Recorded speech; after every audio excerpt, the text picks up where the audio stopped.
Bonjour, je vais corriger l'exercice 15 du TD 12.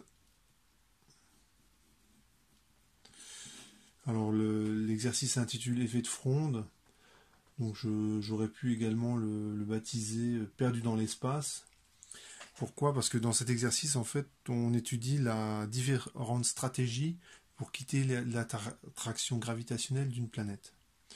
Donc dans ce film-là, Perdu dans l'espace, à la fin du film, ils doivent quitter la planète parce que bon bref, etc., etc. Et ils se rendent compte qu'ils n'ont pas assez d'énergie. Et il y en a un qui a une idée très farfelue, c'est vrai, mais après tout c'est un film. Il se dit, puisque la planète est en train de se désagréger, hein, elle se casse en deux, il dit on peut pas partir directement. Par contre, si on passe par le centre de la planète, donc il faut imaginer la planète qui est coupé en deux. Si on passe par le centre de la planète, on va profiter en fait de la vitesse qu'on va gagner lorsqu'on va se diriger vers le centre de la planète pour arriver à la quitter. Et en fait, c'est pas du tout farfelu, enfin à part l'idée de passer par le centre de la planète, mais l'idée de profiter de l'attraction gravitationnelle de la planète pour gagner de l'énergie, cette idée elle n'est pas idiote du tout.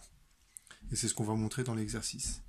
Dans cet exercice-là, donc vous avez cette planète qu'il faut quitter. Vous avez initialement une trajectoire, c'est censé être une trajectoire circulaire, et la bonne stratégie, en fait, on va montrer que c'est une stratégie qui vous fait gagner de la vitesse, c'est assez curieusement, c'est de ralentir. Quand vous êtes ici, que vous êtes sur votre trajectoire circulaire, donc vous êtes déjà en orbite, vous ralentissez, et quand vous ralentissez, en fait, vous tombez sur la planète. Vous vous arrangez pour pas ralentir trop, pour pas rentrer, pour pas vous écraser sur la planète. Donc cette situation, elle serait pas mal. Et lorsque vous êtes ici, vous avez une vitesse qui est très importante. Pourquoi? Parce que vous êtes en train de faire une chute libre. Vous êtes en train de tomber sur la planète. Et lorsque vous allumez les réacteurs à ce moment-là, vous allez gagner beaucoup plus d'énergie que si vous les aviez allumés, vous aviez consommé tout votre carburant ici d'un coup. Pourquoi? Parce que, je vous rappelle la définition de la puissance, c'est F scalaire V. Et là, par construction, les réacteurs, ils vous délivrent toujours une force constante, quelle que soit la vitesse que vous avez. Même si vous avez une vitesse très grande, les gaz éjectés par les réacteurs, c'est une vitesse qui est encore beaucoup, beaucoup plus grande.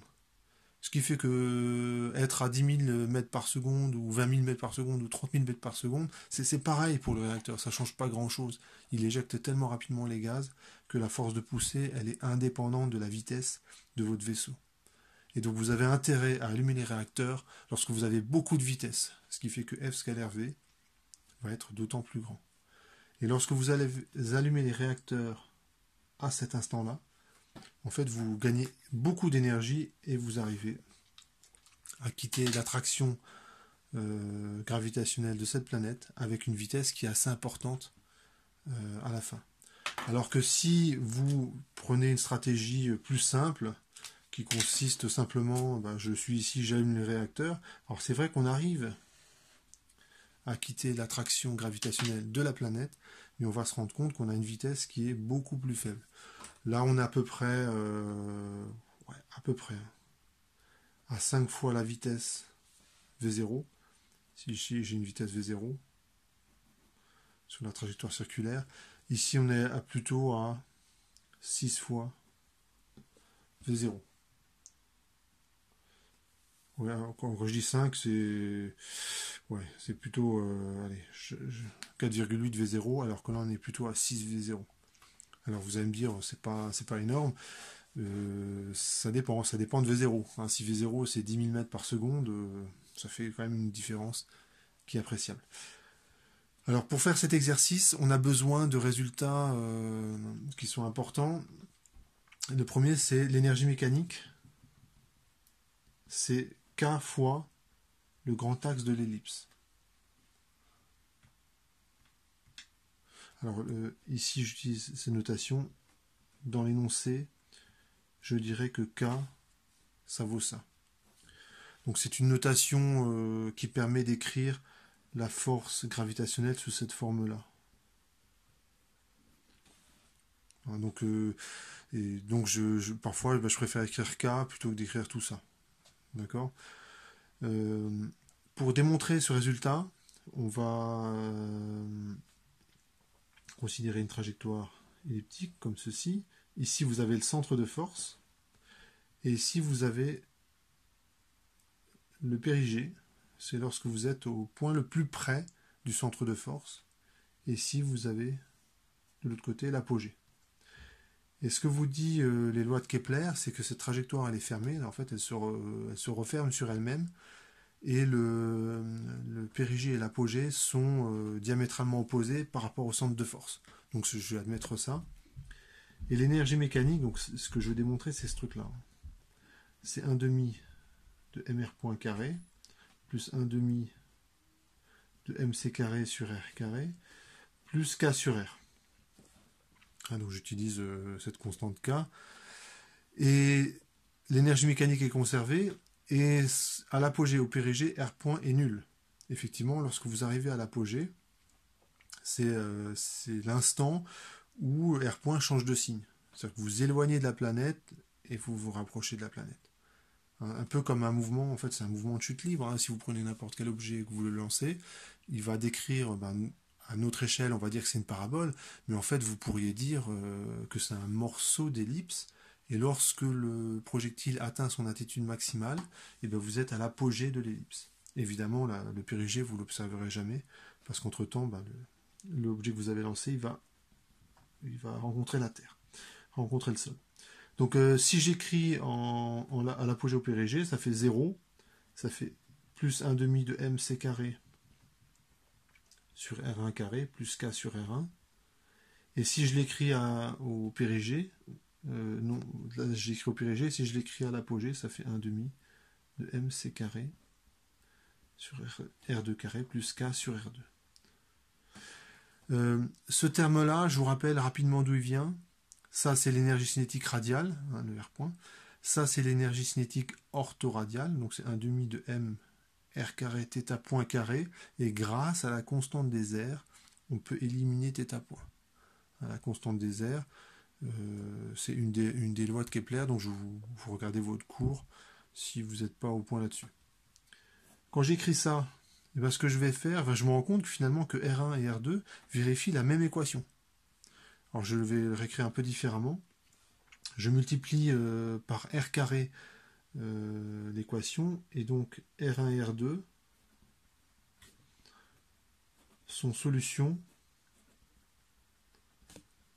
de cette équation-là.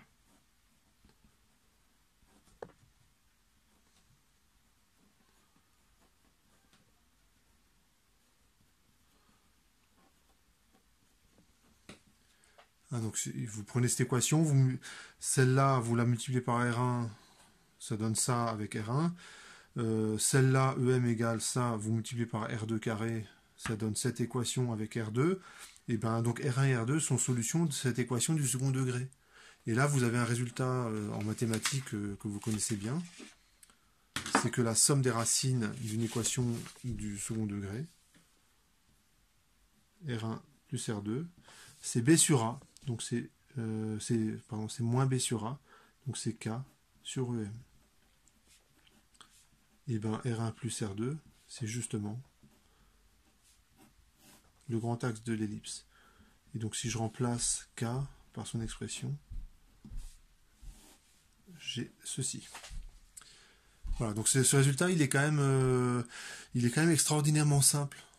C'est pas du tout évident, si je vous demande l'énergie mécanique d'une trajectoire comme ça, c'est pas du tout évident d'arriver à un résultat aussi simple.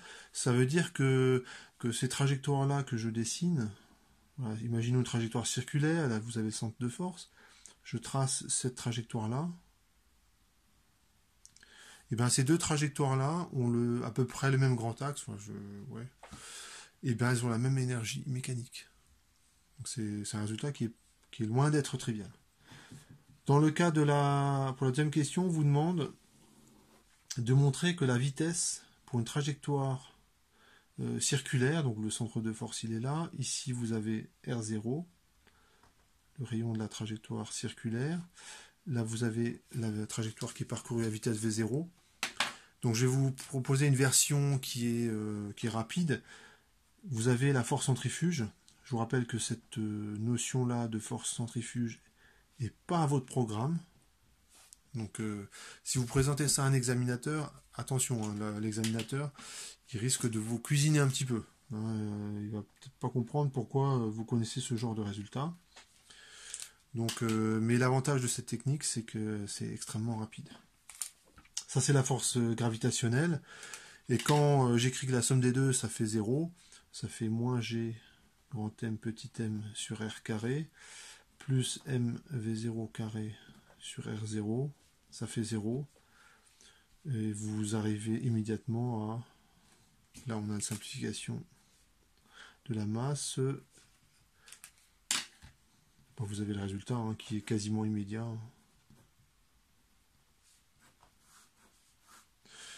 Et on remarque que la vitesse ne dépend pas de la masse de l'objet qui gravite. Donc faites attention à cette approche. Si vous présentez ça devant un examinateur, c'est un peu casse-gueule. Je vous propose la version officielle. Donc c'est la version qu'il faudrait présenter pour ne pas avoir de soucis. Vous posez un repère. La trajectoire, elle est circulaire. Θ, E de R, E de θ. Le référentiel, je prends un référentiel galiléen. Comme c'est le mouvement des planètes, allez, disons que c'est les références, on pourrait prendre le référentiel de Copernic. Bon, enfin, allez, disons que le référentiel, on en choisit un et on suppose qu'il est galiléen. Le système, c'est l'astre qui gravite, ou le vaisseau qui gravite autour de la planète, dont le centre est haut. Le bilan des forces, mais il n'y a qu'une seule force qui agit, c'est la force gravitationnelle. K sur R carré, E de R. Je rappelle que K, ça vaut moins G, grand M, petit m. Et j'écris le PFD, MA, et je détaille tout de suite l'accélération. Ça fait R seconde, moins R θ point carré, suivant E de R, 2R point θ point plus R θ seconde, suivant E θ, Z seconde, suivant EZ, et ça fait moins grand G grand M. Ici, j'ai remplacé K parce que ça vaut 0 et 0, suivant E θ et suivant EZ. Comme n'importe quelle force centrale, hein, ça s'écrit comme ça. Et comme je fais l'hypothèse d'une trajectoire circulaire,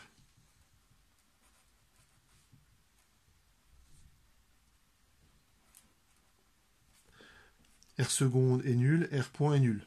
Donc ça c'est mon hypothèse de départ. J'ai une trajectoire circulaire. Sinon, pour montrer ça, on part de là. Et du coup, vous avez moins MR. Donc c'est R, je peux le remplacer par R0. Θ point carré, ça vaut moins grand G grand M sur R0 carré. Et vous avez R0 θ seconde qui vaut 0. Et un résultat que vous avez et que vous n'avez pas lorsque vous adoptez cette démarche-là, c'est que comme θ seconde est nul, θ point est constant, et donc le mouvement il se fait à vitesse constante. C'est un mouvement de révolution à vitesse constante.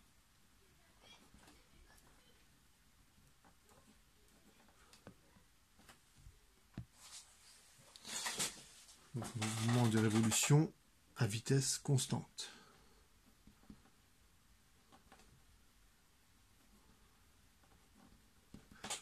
Alors, comme la vitesse, elle est orthoradiale,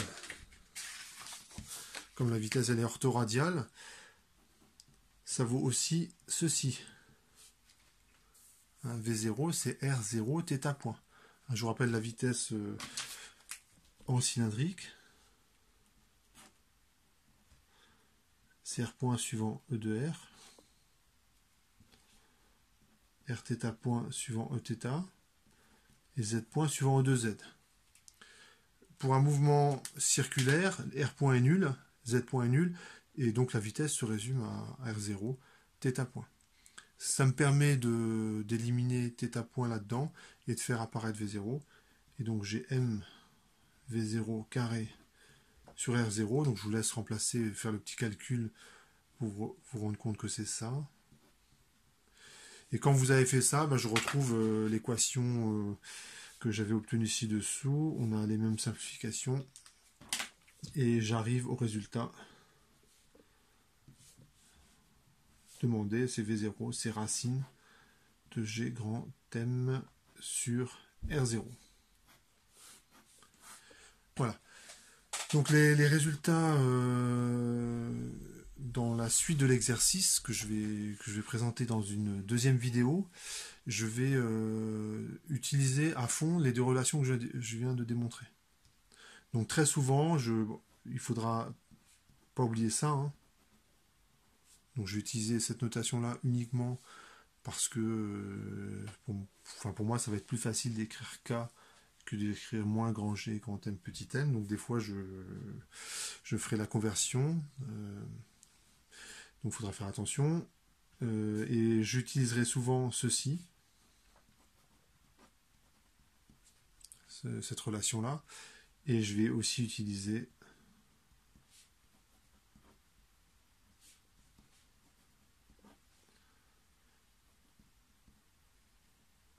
cette relation-là.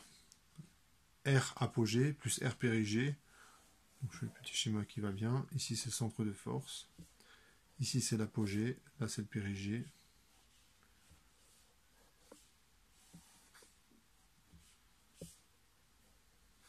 Ici vous avez R périgée, R apogée. R périgée c'est la plus petite distance. C'est la plus petite distance entre le centre de force et le système qui gravite. Et RA, c'est la plus grande distance entre le centre de force et l'objet qui gravite.